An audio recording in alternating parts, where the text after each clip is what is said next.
1. Jenis jangkrik pertama adalah jangkrik alam, madu. Sesuai namanya, jangkrik ini banyak dijumpai di alam atau lebih tepatnya di tanah luas yang agak lembab seperti ladang, sawah, samping rawa dan lain sebagainya. Di Indonesia sendiri jangkrik alam termasuk yang banyak dibudidayakan.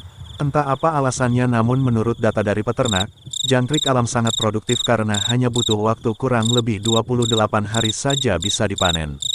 Di samping postur tubuhnya yang agak besar dan panjang sangat cocok bagi pembudidaya burung dan ikan. Ciri-ciri jangkrik alam umumnya berwarna kekuningan dan sedikit abu-abu. Menurut klasifikasi ilmiah dia disebut Aceta domesticus. Tapi kalau di negara kita malah ada yang menyebut jangkrik karet, jangkrik alas dan lain sebagainya. Jika sudah pertengahan musim hujan biasanya jantan akan mengeluarkan suara khas untuk menarik jangkrik betina. Nah, di musim inilah banyak terjadi perkawinan. Musim kawin, satu ekor induk saja bisa menghasilkan 100-an butir telur. 2. Jangkrik kalung. Jangkrik kalung juga termasuk yang banyak diternak dan diperjualbelikan. Jenis ini memiliki nama latin Gryllus bimaculatus. Ia memiliki ciri-ciri paling menonjol di antara jenis jangkrik lainnya, yaitu saat masih kecil terdapat garis putih melingkar di tubuhnya, dan penamaan jangkrik kalung juga merujuk pada ciri-ciri tersebut. Tapi kadang dipanggil jangkrik genggong. Kemudian saat sudah dewasa leher dan kaki mulai mengeras dan warna putih pada tubuhnya mulai memudar diganti warna hitam. Sedangkan saat malam hari jangkrik dewasa sering mengeluarkan suara dan sangat berisik. Sampai saat ini sudah banyak peternak yang membudidayakan jangkrik kalung. Hal itu disebabkan jangkrik kalung memiliki masa panen yang cukup cepat, kira-kira umur 25-30 hari sudah bisa dipanen, dihitung dari penetasan telur. Selain itu jangkrik kalung ini memiliki banyak kelebihan, diantaranya bisa dijadikan sebagai pengusir tikus karena suaranya nyaring yang dihasilkan dari gesekan-gesekan sayapnya. Jangkrik kalung juga bisa diadu sehingga tak jarang orang menyebutnya sebagai jangkrik aduan.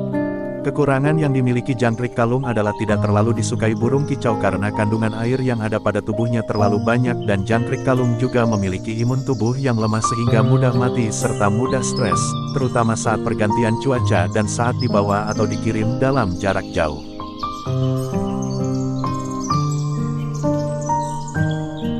Tiga. Jangkrik seliring. Teleogryllus mitratus merupakan nama ilmiah dari jangkrik seliring, tapi entah kenapa di Indonesia seliring dianggap sama dengan jangkrik alam alias sejenis, padahal mereka memiliki nama ilmiah yang berbeda. Mungkin kalian bisa menjawabnya di komentar, hehe. Terlepas dari itu, semua jangkrik satu ini juga sudah banyak dibudidayakan di Indonesia, terutama di daerah Jawa Timur. Tapi jangan tertipu, jenis seliring agak mirip sama kalung. Hanya saja di sana ada ciri khas yang dimiliki.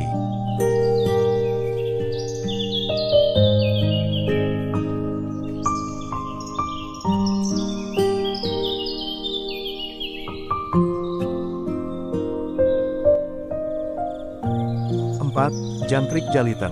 Menurut klasifikasi ilmiah ia disebut Gryllus bimaculatus, kok sama kayak jangkrik kalung ya? Apa masih sejenis? Habitatnya adalah tempat-tempat lembab seperti sawah dan ladang. Ciri-ciri jaliteng memiliki warna tubuh hitam legam mengkilat dengan sedikit warna kuning di bagian ujung sayap atas. Pada betina terdapat sedikit kuning kecoklatan di bagian ujung kakinya. Karakter jeliteng ini sangat pemberani, tidak mudah stres, mudah dipelihara. Suaranya nyaring sehingga tak jarang yang memanfaatkannya sebagai jangkrik aduan. Saat musim kawin, pertengahan musim hujan, si jantan akan sering mengeluarkan suara untuk menarik perhatian betina. Terkadang memiliki kebiasaan terbang mendekati cahaya lampu saat malam hari. Jangkrik ini lumayan banyak dibudidayakan, memeliharanya tidak terlalu sulit karena jaliteng mudah menyesuaikan lingkungan. Kalau sudah bertelur dalam satu ekor jeliteng menghasilkan telur sebanyak 60-100. 5. Jangkrik jerabang. Jangkrik jerabang berlawanan dengan jeliteng. Jerabang lebih didominasi warna abang, merah. Ia bertubuh kokoh namun tidak pemberani, suaranya nyaring agak ampang, kurang gesit tetapi mudah dipelihara. Jangkrik dengan nama ilmiah Gryllus domesticus ini berwarna merah bata sedikit mengkilap. Ukuran tubuhnya sedang dan bisa dibilang lebih kecil dari ukuran tubuh jangkrik jeliteng.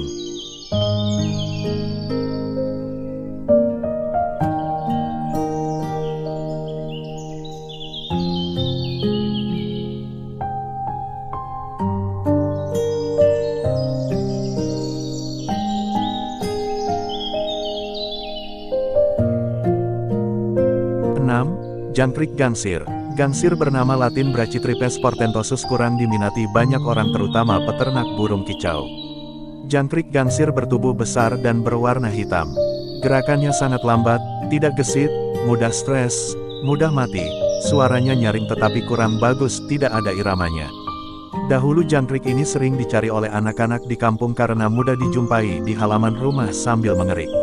Namun karena ukurannya yang jumbo, jangkrik jenis gangsir ini kurang cocok dibudidayakan apalagi dijadikan pakan burung atau ikan.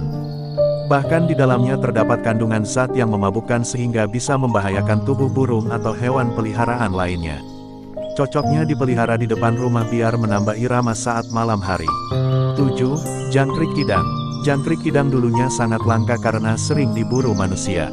Namun sekarang sudah mulai dibudidayakan kembali. Jangkrik kidang inilah yang menjadi primadona karena ia mengandung protein yang sangat banyak dan dibutuhkan burung kicau atau hewan peliharaan lainnya. Habitat aslinya berada di persawahan atau ladang luas yang lembab. Jangkrik kidang juga bisa mengeluarkan suara nyaring apalagi saat musim kawin. Mereka akan saling bersahutan untuk menarik perhatian lawan jenisnya.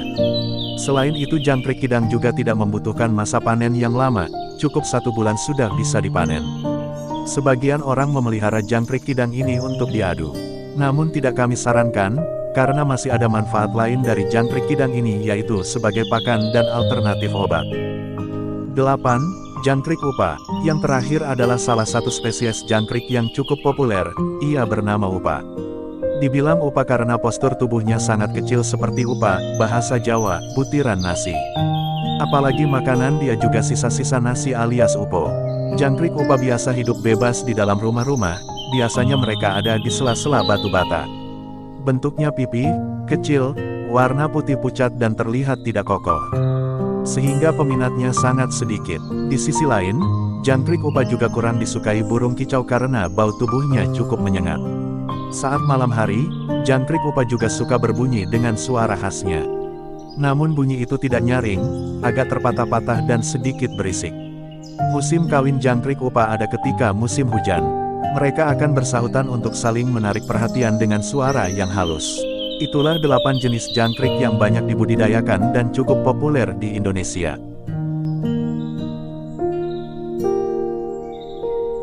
Terima kasih kawan-kawan Usershift Studio Serangga, sudah menyempatkan waktu untuk menonton video ini. Sehat selalu, dan jangan lupa tekan tombol loncengnya dan subscribe ya.